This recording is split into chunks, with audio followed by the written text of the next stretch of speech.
आज पहिल्यांदाच घरी बनवले सांबार वडे आणि इतके परफेक्ट होणार हे तर मला वाटलंच नव्हतं। पण त्या अगोदर काल आम्ही नर्सरीतून काही भाजी आणली होती, याला म्हणतात टरोट्याची भाजी, तर ती साफ करून घेतली आणि मग इकडे बाहेर येऊन बघते तर माझ्या हातांची अशी काही मस्ती सुरू होती। चणे मम्मीने धुवायला टाकले तर त्याच्यासोबतच खेळणं चालू होतं माझ्या पिल्लूचं। त्याला जास्त वेळ असं तर काही ठेवता येत नाही, मग लवकर त्याचं आवरून घेतलं, त्याला अंघोळ वगैरे करून दिली आणि मग थोडीशी त्याच्यासोबत मस्ती करून घेतली, कारण की बाळाला वेळ देणं खूप गरजेचं आहे।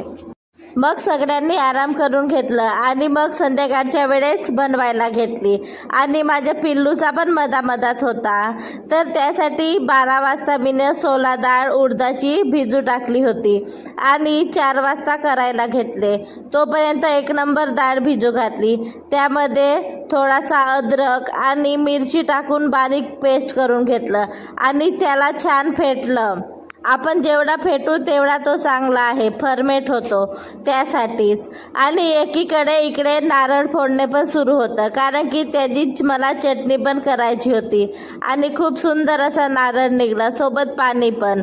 मग इकडे सगळं रेडी करून बनवायला घेतले आणि पहिल्यांदाच केले, पण एकदम परफेक्ट आणि 1 नंबर झाले खायला। सर्वांना खूप आवडले आणि आवडीने सगळ्यांनी खाऊन पण घेतलं। आता मी पण खाऊन घेते, तोपर्यंत तुम्ही आमच्या चॅनलला सबस्क्राईब नक्की करा आणि व्हिडिओ कसे वाटतात हे कमेंटमध्ये नक्की सांगा। बाय।